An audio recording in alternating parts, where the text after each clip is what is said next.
بسم الله الرحمن الرحيم الحمد لله والصلاة والسلام على رسول الله أما بعد اللهم ربي يسر ولا تؤسر وتمم بالخير سبحانك لا علم لنا إلا ما علمتنا إنك أنت العليم الحكيم السلام عليكم ورحمة الله وبركاته hurmatli ustozlar va qarindoshlar bugungi tafsir darsimiz Ali İmran surasi 46 oyatdan 53 oyatgacha أعوذ بالله من الشيطان الرجيم بسم الله الرحمن الرحيم ويكلم الناس في المهد وكهلا ومن الصالحين قالت رب أنى يكون لي ولد ولم يمسسني بشر قال كذلك الله يخلق ما يشاء إذا قضى أمرا فإنما يقول له كن فيكون ويعلمه الكتاب والحكمة والتوراة والإنجيل ورسولا إلى بني إسرائيل أني قد جئتكم بآية من ربكم أني أخلق لكم من الطين كهيئة الطير فأنفخ فيه فيكون طيرا بإذن الله وأبرئ الأكمه والأبرص وأحيي الموتى بإذن الله وأنبئكم بما تأكلون وما تدخرون في بيوتكم إن في ذلك لآية لكم إن كنتم مؤمنين ومصدقا لما بين يدي من التوراة ولأحل لكم بعد الذي حرم عليكم وجئتكم بآية من ربكم فاتقوا الله وأطيعون إن الله ربي وربكم فاعبدوه هذا صراط مستقيم. Yuqorida tilovat qilingan oyatlarning qisqacha tarjimasi. Biz ilgirki darsimizda farishtalar Maryam alayhisalomga Allohning tarafidan Allohning bo'l degan so'zi bilan vujudga keladigan Isa ibn Maryam, ya'ni Isa alayhisalom bilan xush bishorat bergan. Bugungi dars shuning davomi. Ya'ni bu Isa alayhisalom tug'ilgandan keyin so'zlashish yeshiga yetishdan ilgari bu holatida kishilarga so'zlaydi va shundaqla u o'tir yosh, ya'ni kuch-quvvatga to'lgan, erlik, jasoratga to'lgan, cho'ng bo'lgan vaqtida mu kishilarga so'zlaydi. Kishilarga ularning diniy va dunyolik tarafida foydali, manfaatli bo'lgan so'zlar bilan xitob qiladi. Bu Isa alayhisalom so'zlari va qilgan amallarida yaxshi kishilarning qatoridan. Maryam alayhisalom o'zining to'y qilmasdan bir farzand tug'ilganligidan hayron qilib shundaq dedi: "Menga halol yoki haromda bo'lsin, hech qanday bir erkak inson menga yaqinlashmagan bo'lsa, mening qandaqmi bolam bo'ladi?" Farishtalar aytdi: "Alloh subhanahu va taolo siz uchun otasiz bir farzand yaratganga o'xshash, Alloh subhanahu va taolo shu ko'ngan odatga zid keladigan narsalarni, ya'ni o'zi xohlagan narsalarni paydo qiladi. Alloh subhanahu va taolo bir ishni iroda qilsa, bo'l deydi, darhol bo'ladi. Allah subhanahu wa ta'ala hech qanday bir narsadan ojiz kelmaydi." Allah subhanahu wa ta'ala Isa alayhisalomga xat yozishni o'rgatdi va uningga so'z va harakatlarda haqqa muvofiq bo'lish va to'g'riga yetishdan iborat xislatlarni ato qiladi. Isa alayhisalomga ilgari Musa alayhisalomga nozil qilingan Tavratni o'rgatdi va shundaqla uningga patqana nozil qilinadigan Injilni mo ta'lim berdi. Shuningga o'xshash Allah subhanahu va taolo Isa alayhisalomni Bani Isroilga elchi qilib avatdi. İsa alayhisalom elchi qilib avatilganda ularga deydi: "Haqiqatan men Allohning sizlarga avatgan elchisi. Men o'zimningki Alloh tarafdan avatilgan elchi va payg'ambar ekanligimning rostligini ifodalaydigan nurg'un dalillarni olib keldim. O dalillardan jazman men sizlarga loydan qushning haykaliga o'xshash bir haykalning shaklini qilaman. Ondan keyin uningga fudayman. Bu qush Allohning izni bilan bir hayot qush bo'lib, ya'ni uchidi. Va yana bir alomat mening payg'ambar ekanligimning rostliginiki, men tug'ma, ko'r tug'ilgan, ya'ni ko'zi ko'rmaydigan, onasidan shundoq ko'r holatda tug'ilgan, dunyo tibobat olimlari, doktorlari uni saqaytishni ojiz keladigan ko'rni saqaytaman, buning ko'zi ko'radigan bo'ladi.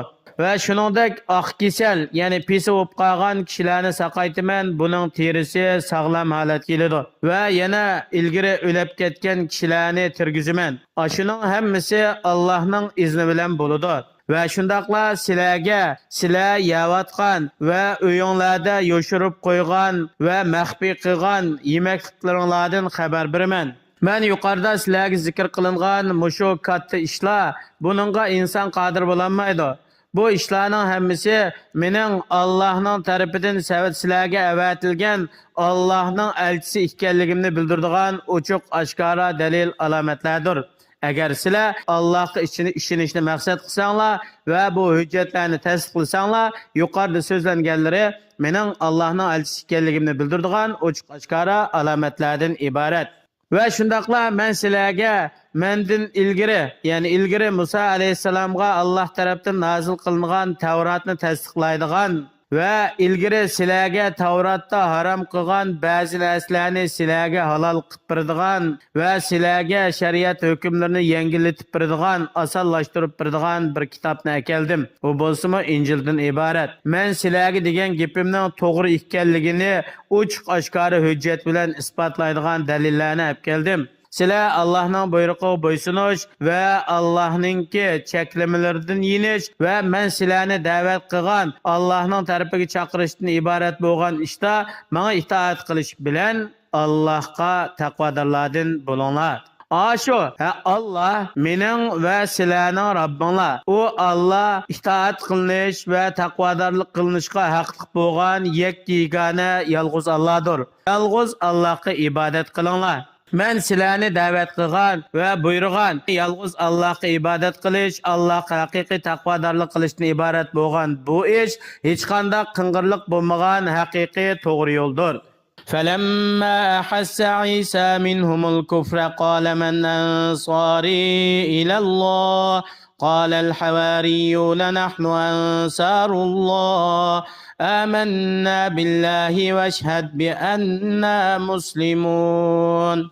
İsa aleyhisselam ularninki, yani Bani İsraillarninki özünün ilgirki adeti boyunca küfürünü davamlaştırganligini bilgen vaqtida şu özge ergeşken yaqin kishilarga hitap qilib shundoq dedi. Kim mening Allohning diniga da'vat qilishdagi da'vat ishlarimda menga yordam berdi degan vaqtida İsa aleyhisselamning ergesh kuchilaridan bo'lgan tanlangan yaqin kishilari dedi, biz Allohning diniga yordam beramiz. Biz Allohga iymon etdik, sana ergashdik. Ey İsa, guvoh bo'lginki, jazman biz Allohni bir bilish, Allohga taat ibodat qilish bilan Allohga bo'ysunuvchilardan dedi. Yuqorqi oyatlardan ilinadigan foydalar yozishninki nihoyatda esil bir ilm ekanligi va xat yozish, kitob o'qishninki darajasininki oliy ekanligi. Shuning uchun Alloh subhanahu va taolo dastlabdan Isa alayhisalomga bergan ne'matlarni so'zlaganda uningga xat yozishni va o'qishni o'rgatdi deb shuning bilan boshladi. Yana Alloh subhanahu va taoloning ilohiy prinsiplarining qatoridan Allah subhanahu va taolo o'zi kishilarga elchi qilib avatgan elchilar, payg'ambarlarni ularning Alloh tarafdan avatilgan elchi ekanligini isbotlaydigan mo'jiza shuni bildiradigan oyatlar bilan kuchlantirishi, uningga insonning qudrati yetmaydigan shundoq mo'jizalarni avatish orqali Alloh subhanahu va taolo o'zining payg'ambar elchilarini kuchlantirdi. İsa aleyhisselam Bani İsrailga Tevratning shariat qonun prinsiplarida ularga nihoyatda qiyin qattiq qilingan ba'zi bir ahkam hukmlarni yengillatishga elib keldi. Bu oyat ba'zi shariat va qonun prinsiplarininki ilgirki davrda o'tgan prinsiplarning keyingi bir payg'ambarning davriga kelgan vaqtida ba'zininki amaldan qoldirilganligi bundan chiqib turdi. Ya'ni bundan maqsad shariatninki asosiy iman, e'tiqod, usuli din buningda hech qanday o'zgarish bo'lmaydi. Ammo ba'zi bir far'iy shaxsiy masalalarda ba'zi payg'ambarlarning shariatida harom qilingan narsalar ba'zi payg'ambarlarning shariatida halol qilinadi. Ba'zi bir ibodatda qattiq cheklim qo'yilgan ishlar ba'zi payg'ambarlarning shariatida yengillashtiriladi. Alloh subhanahu va taolo har birimizni haqqa ergişidigan, haqiqatni haq deb tushunadigan, batilni batil deb tushunib, inondan yiroq bo'ladigan, Allohning roziligi uchun ixlosmandlik bilan amal qiladigan solih taqvodor mu'minlarning qatoridan qilsin. Assalomu alaykum va rahmatullohi va barakatuh.